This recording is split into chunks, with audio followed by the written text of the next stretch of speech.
오늘 우리에게 주시는 하나님 말씀은 요한복음 8장 12절에서 20절까지 말씀입니다.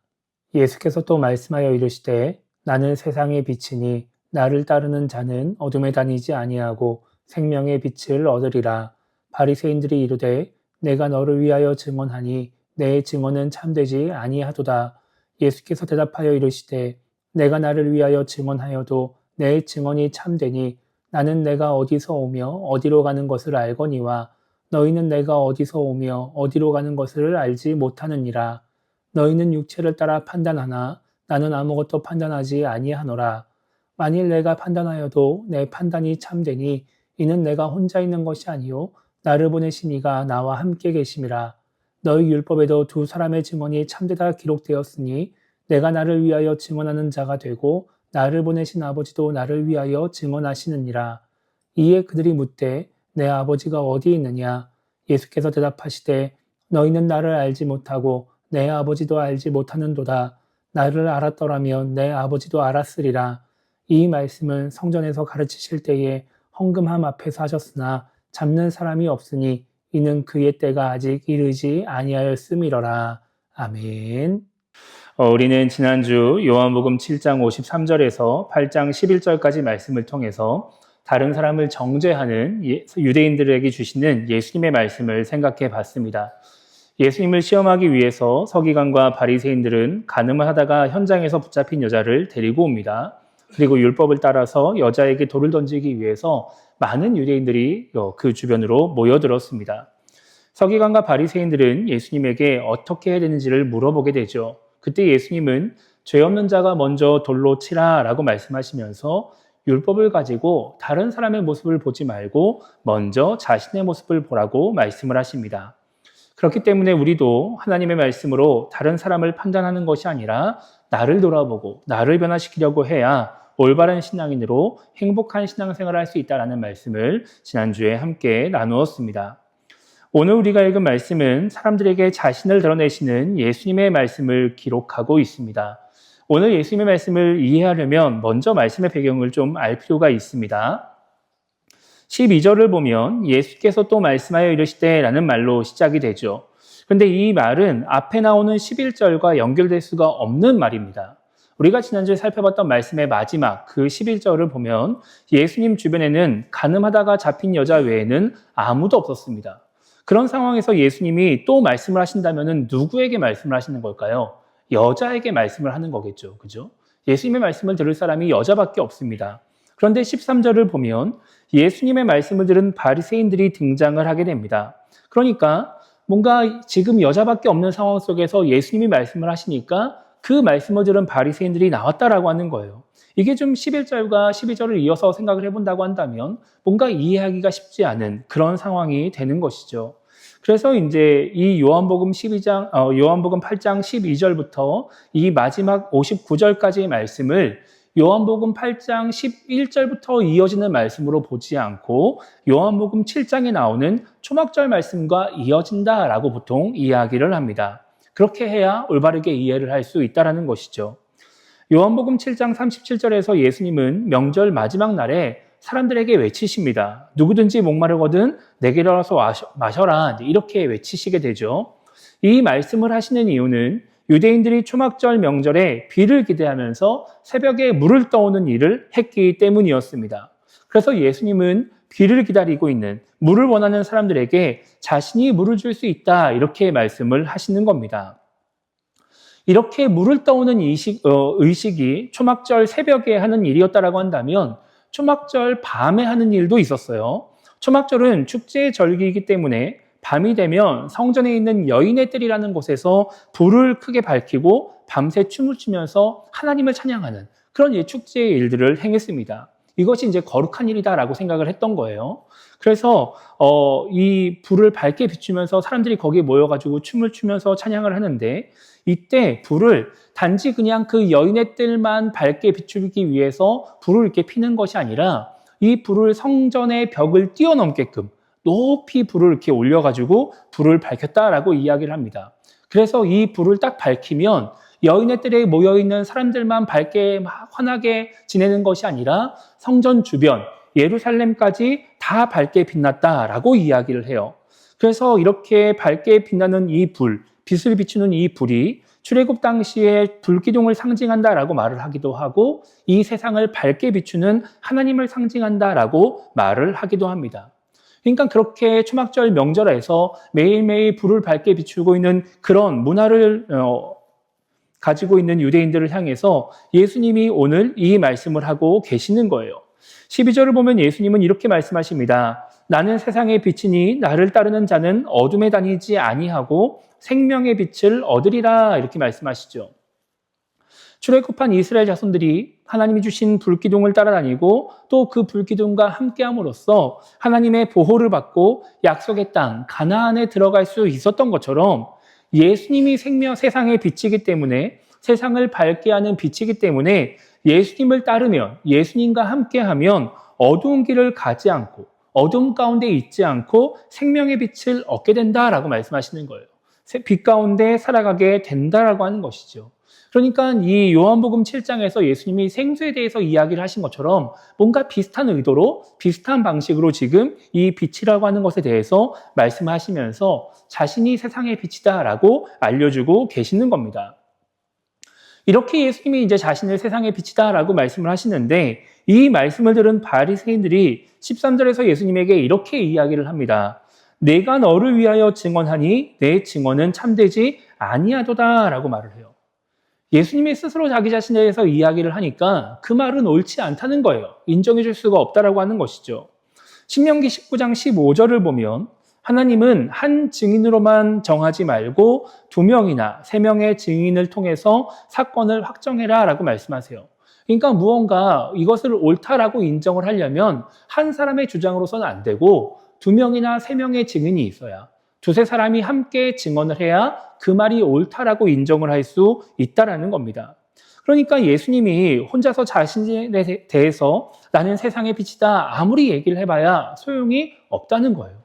혼자 아무리 예수님이 나는 뭐다 이렇게 이야기를 해도 인정해주지 않겠다라고 말을 하고 있는 것이죠. 이 말을 들은 예수님이 어떻게 반응하시냐면 자신의 증언은 참되다, 옳다고 말씀을 하십니다. 그러면서 왜 자신이 옳으냐, 자신이 하는 말이 왜 옳으냐, 자신이 혼자 있는 것이 아니라 자신을 보내신 분과 함께 계시기 때문이다라고 말씀하세요. 그래서 예수님 혼자만 예수님에 대해서 세상의 빛이다라고 증언하시는 것이 아니라 예수님을 보내신 아버지가 함께 증언을 하시기 때문에 예수님이 세상의 빛이 맞다, 내 말이 옳다라고 말씀하시는 것이죠. 예수님뿐만 아니라 하나님이 함께 증언하시기 때문에 율법에 기록된 것처럼 2사람의 증언이 성립된다고 말씀을 하시는 겁니다. 그러니까 이 말을 들은 바리새인들이 또 이렇게 대답을 해요. 19절 보면은 내 아버지가 어디 있느냐라고 이야기를 하죠. 그러니까 지금 예수님은 하나님을 이야기를 하고 있는 것인데 바리새인들은 예수님의 말을 들으면서 예수님을 진짜 이야기해줄, 예수님을 증언해줄 육신적인 아버지를 이야기를 하는 겁니다. 그러니까 예수님에게 이렇게 이야기를 하는 거예요. 그래, 그럼 너를 세상의 빛이라고 인정해줄, 증명해줄 아버지가 어디 있냐? 지금 명절이니까 같이 왔냐? 그럼 데리고 와봐라. 데리고 와서 2사람이 서서 이야기를 해봐라. 그럼 내가 인정해줄게. 내가 믿어줄게. 이렇게 이야기를 하고 있는 것이죠. 그러니까 지금 예수님의 이야기하시는 것을 이 바리새인들이 이해하지 못하고 있는 거예요. 그러니까 예수님의 말씀과 지금 이 바리새인들의 말이 서로 다르게 계속해서 대화가 이어지게 되는 것이죠. 그러다 보니까 바리새인들이 육신의 아버지를 데리고 와라, 또 증언할 사람을 데리고 와라, 이렇게 반응을 하게 되는 겁니다. 이것이 오늘 말씀에 나오는 예수님과 바리새인들의 대화인 것이죠. 다시 예수님의 말씀을 한번 생각해 보겠습니다. 자, 예수님은 자신이 세상의 빛이라고 말씀하셨어요. 앞서 말씀드린 것처럼 예수님의 세상의 빛이기 때문에 세상을 밝게 하는 빛이기 때문에 예수님을 따르는 사람은 어두운 길을 가지 않게 됩니다. 어두움 가운데 있지 않는 거예요. 그리고 생명의 빛을 얻게 됩니다. 빛 가운데 살아가게 된다라고 하는 것이죠. 보통 이 말씀에 대해서 사람들이 구원에 대한 말씀으로 이 말씀을 이해합니다.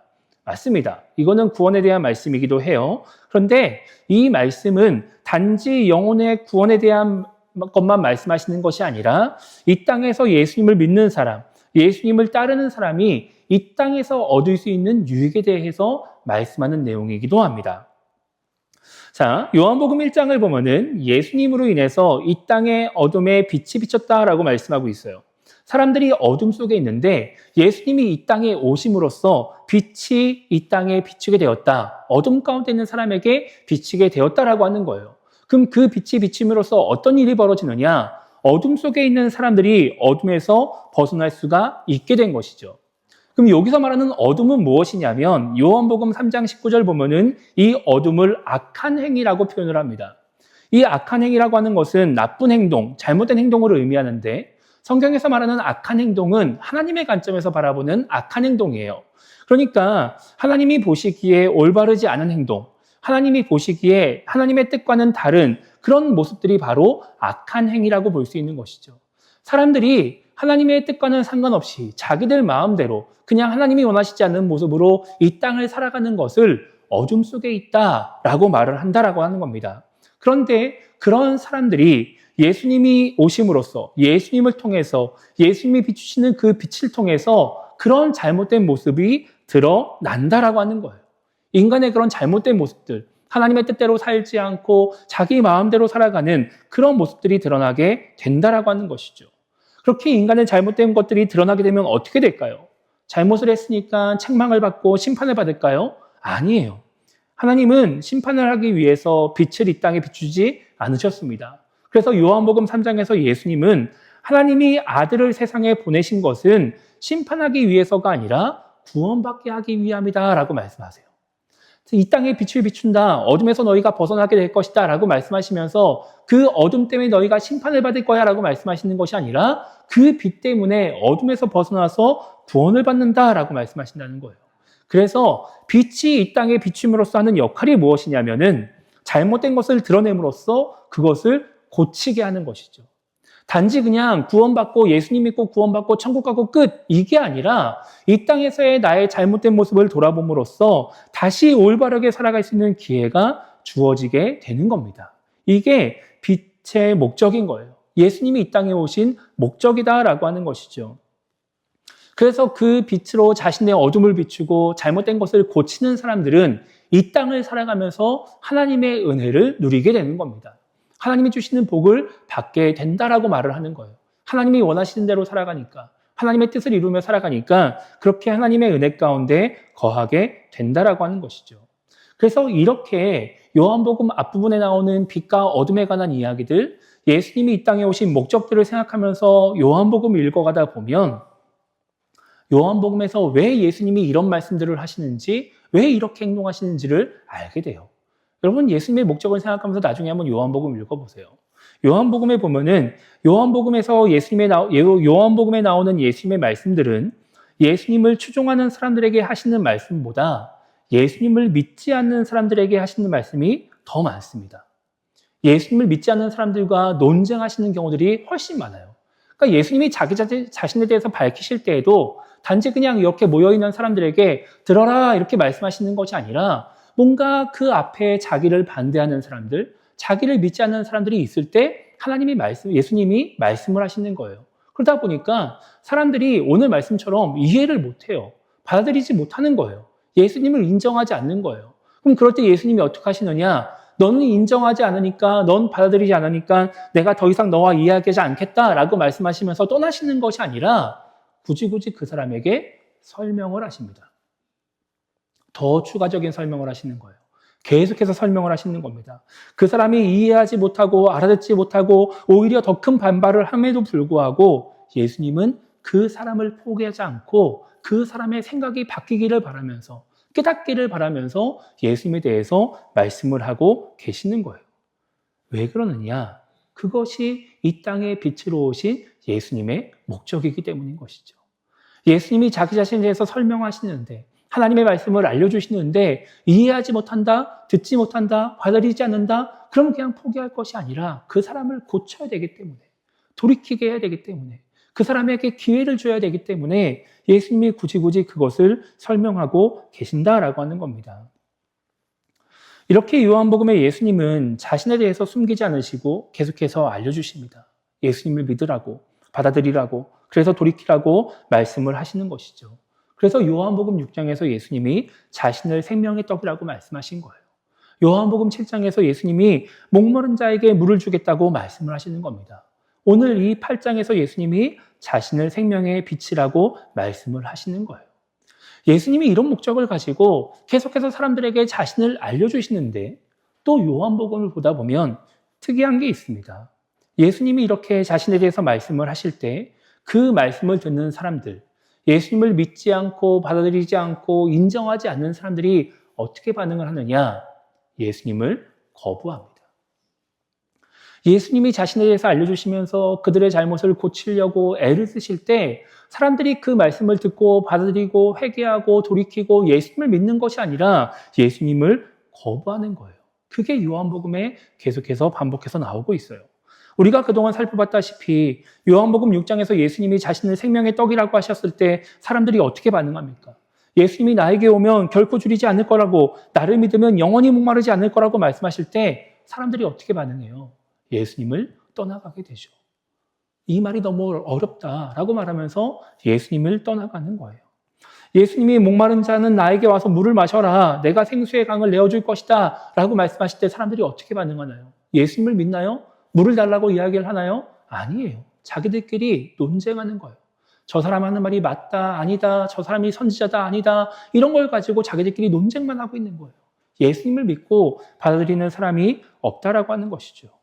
오늘 말씀에서 예수님이 자신을 세상의 빛이라고 말씀하십니다. 그때 그 말을 듣는 바리새인들이 어떻게 하나요?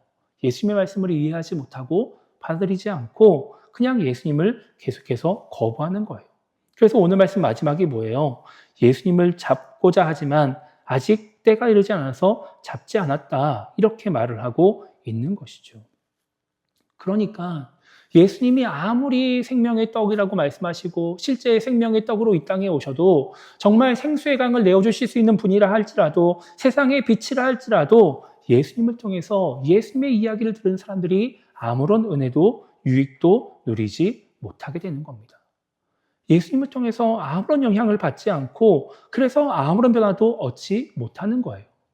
예수님이 분명히 그 어둠을 밝히시고 그 어둠을 고치기 위해서 이 땅에 오셨음에도 불구하고 진짜 그 어둠에서 벗어나는 사람이 없더라라고 하는 것이죠. 그런데 요한복음에 보면 그 반대에 있는 사람들의 모습도 나옵니다. 요한복음 1장에서 예수님의 제자가 되는 사람들이 어떻게 반응하나요? 세례 요한의 말을 듣고 예수님의 말씀을 듣고 예수님을 따르는 거예요. 그래서 예수님의 제자가 되는 것이죠. 요한복음 4장에서 사마리아 여인과 또 그녀를 통해서 예수님을 알게 된 사마리아 사람들이 어떻게 반응하나요?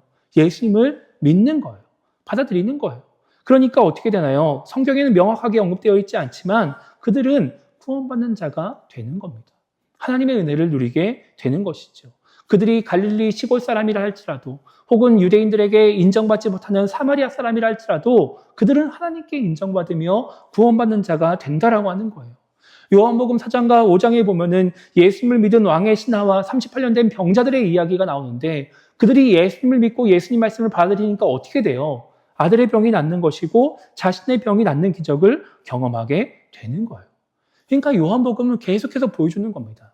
예수님이 이러기 위해서 이 땅에 오셨는데 그 예수님을 인정하는 사람이 어떤 삶을 살아가게 되는지, 예수님을 인정하지 않는 사람들이 어떤 모습으로 살아가게 되는지를 계속해서 보여주고 있다라고 하는 것이죠.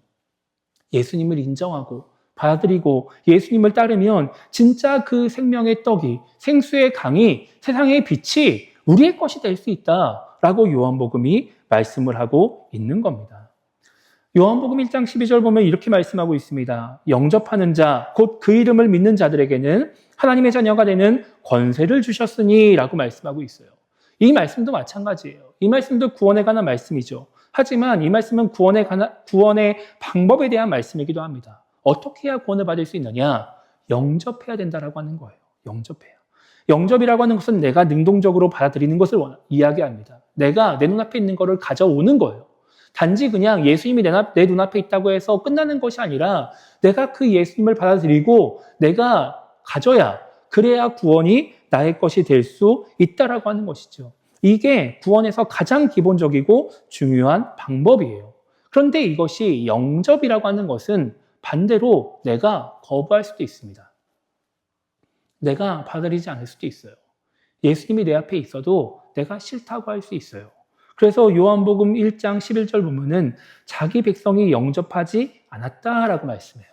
거부했다라고 하는 거예요. 그러니까 예수님이 내 눈앞에 있다고 무조건 끝나는 것이 아니라 내가 이것을 받아들일 것이냐, 거부할 것이냐에 따라서 인생이 달라질 수 있다라고 하는 것이죠. 이것은 구원뿐만 아니라 신앙생활에도 동일하게 적용되는 말씀입니다. 하나님의 말씀이 있습니다. 뭐 성경 시대로 따지면 선지자를 통해서, 제사장을 통해서, 또 오늘처럼 예수님을 통해서 하나님의 말씀이 들리는 거예요. 그런데 그렇게 하나님의 말씀이 있어도 사람이 받아들일 수 있고 거부할 수도 있는 것이죠. 영접할 수도 있고 영접하지 않을 수도 있는 거예요. 만약에 영접하면, 받아들이면 예수님을 믿고 구원받는 사람이 되겠죠. 기적을 경험하는 사람이 될 수도 있을 것이고 하나님의 은혜를 누리는 사람이 될 수 있을 것입니다. 그런데 받아들이지 않으면, 거부하면 그 말씀은 어떠한 말씀이라 할지라도 나와는 상관없는 말씀이 되는 거예요. 아무리 예수님이 직접 말씀하신다 할지라도, 하나님이 직접 말씀하신다 할지라도, 아무리 나에게 필요한 말씀이라 할지라도 내 삶을 바꿀 수가 없는 것이고 나를 변화시킬 수가 없는 것이고 나에게 아무런 유익이 되지 않는다라는 것이죠. 아무런 소용이 없는 그런 말씀이 되는 것입니다. 그것이 지금 예수님 시대의 유대인들의 모습인 거예요.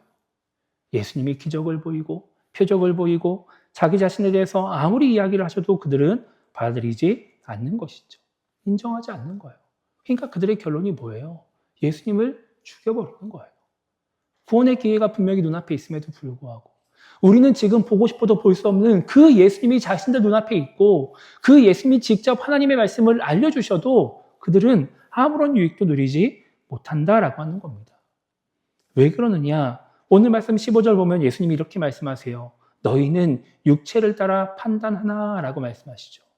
이 당시 유대인들, 바리새인들은 지극히 인간적인 관점에서 인간의 지식과 생각대로 예수님을 판단하고 있었습니다. 하나님의 말씀도, 율법도, 예수님도 다 그렇게 판단하는 거예요. 그러니까 메시아에 대한 하나님의 말씀도 자기들 마음대로 해석하니까 예수님을 인정하지 못하는 것이죠. 예수님이 기적을 보여주시고 말씀을 주신다 하더라도 저거는 우리가 알고 있는 성경의 말씀과 달라라고 이야기를 하면서 거부하는 거예요. 그러니까 예수님을 제대로 알지 못하고 예수님의 말씀도 이해하지 못하는 겁니다. 그러니까 오늘 말씀에 나오는 것처럼 예수님이 말씀하시는 아버지가 누구인지도 모르고 그러니까 예수님을 세상의 빛으로 인정하지도 않고 세상의 빛이신 예수님으로 인해서 아무런 유익도 누리지 못하는 거예요. 여러분 그런데 지금 이 당시의 유대인들만 그리고 이 당시에 그런 다른 사람들만 신앙생활을 이렇게 하는 것이 아니라 지금 이 시대의 많은 신앙인들도 이렇게 신앙생활을 하고 있습니다. 나는 하나님을 믿는다고, 나는 예수님을 믿는다고 말을 하면서 교회도 등록하고 예배도 드리고 성경도 읽고 기도도 하고 열심히 신앙생활을 해요. 내가 헌신하고 봉사하면서 직분도 받고 여러 가지 활동들을 하면서 살아갑니다. 그렇게 하나님과 함께하는 것 같아요. 너무 좋은 일이죠. 좋은 일입니다. 그런데 그렇게 하나님을 믿어도 달라지는 게 없어요. 많은 신앙인들이 더 열심히 신앙생활을 하는 것 말고는 달라지지 않습니다. 여전히 하나님의 생각과는 다른 생각을 하며 살아가고 그래서 하나님의 관점에서 판단하시는 것이 아니라 내 육체를 따라서 판단하면서 이 세상을 살아가는 것입니다. 하나님이 원하시지 않는 모습으로 하나님이 원하시지 않는 행동을 하면서 이 땅을 살아가는 거예요. 하나님을 믿지 않는 사람들이 보기에도 하나님이 보시기에도 하나님을 믿기 전과 별반 다를 바 없는 모습으로 달라지지 않는 모습으로 이 땅을 살아간다라고 하는 것이죠. 빛이 비쳤으면 빛으로 오신 예수님을 영접했으면 어둠에서 떠나가야 되는데 어둠에서 벗어나야 되는데 어둠에 다니지 않아야 되는데 여전히 어둠 가운데 살아가고 있는 거예요. 왜 그럴까요? 예수님을 믿는다고 하지만 그 빛을 우리를 어둠에서 벗어나게 하는 그 예수님의 말씀을 영접하지 않기 때문에 그런 겁니다. 그 말씀을 받아들이지 않는 거예요. 그래서 예수님을 하나님의 아들로 믿고 그래서 구원받았다고 말은 할 수 있지만 여전히 우리의 모습은 어둠 가운데 있는 것이죠. 그러면 예수님이 우리에게 오신 것이 무슨 소용이 있을까요? 예수님이 이 땅에 빛으로 오신 것이 우리가 예수님을 믿는 것이 예수님이 세상에 비친 것이 우리에게 무슨 소용이 있을까요? 아무런 소용이 없는 거예요. 나는 만족할 수 있겠죠. 나는 예수님 믿어. 나는 하나님 믿어. 나는 괜찮은 신앙인이야. 나는 구원받을 수 있을 것 같아. 아니, 나는 구원받은 것을 확신하고 있어. 라고 나 자신은 만족할 수 있겠지만 하나님이 보시기엔 그렇지 않을 수 있는 겁니다. 그러니까 하나님이 주시고자 하는 그 은혜, 이 세상의 복이 아니라 정말 기쁨과 평안과 행복이라고 하는 은혜를 누리지 못하며 살아가게 되는 것이죠. 여러분, 교회 나오는 것이 진짜 기쁨이십니까? 교회 나오면 여러분 행복하세요? 삶 속에서 기쁨과 평안을 누리면서 살아가고 계십니까? 여러분, 많은 신앙인들에게 이런 질문을 던지면 신앙인들이 대답을 하지 못합니다. 막상 하나님을 믿는데 기쁨이 없어요. 교회를 다니는데 행복하지가 않아요. 헌신하고 봉사하는데 뭔가 자꾸 내 마음속에 불만족이 있어요. 내가 분명히 하나님을 믿고 의지하며 살아간다고 말을 하는데 자꾸 내 삶 속에 평안도 없고 행복도 없고 뭔가 믿지 않는 사람들은 즐겁게 잘 사는 것 같은데 나는 그렇지 않은 것 같은 그런 마음을 느낄 때가 있는 것이죠. 만약에 우리 안에 그런 마음이 있다고 한다면 그렇다면 우리는 그때 우리의 모습을 돌아봐야 하는 겁니다. 예수님이 생명의 떡이 아니기 때문에 예수님이 생수의 강을 우리에게 흘려주지 않기 때문에 예수님이 세상의 빛이 아니기 때문에 우리가 그렇게 살아가는 것이 아니라 내가 영접하지 않기 때문에 우리가 그렇게 살아가고 있다라고 하는 것이죠. 하나님의 말씀을 기억하고 그 말씀을 받아들여서 순종함으로써 우리가 어둠에서 벗어나면 그래서 내 삶이 변화되고 우리가 정말 하나님 보시기에 합당한 신앙인이 된다라고 한다면 우리는 그때 이 세상에 그 누구도 줄 수 없는 하나님의 은혜를 누리는 신앙인이 될 것입니다. 그때 우리는 진짜 하나님께 나왔을 때 기쁨과 행복을 누리며 평안을 누리며 살아가는 신앙인이 된다라고 하는 것입니다. 그렇게 우리가 하나님의 말씀을 잘 받아들임으로써 영접함으로써 그렇게 신앙생활을 함으로써 하나님의 은혜 가운데 행복한 신앙생활을 하며 행복한 삶을 살아가는 그런 우리 모두가 되기를 주님의 이름으로 축복합니다.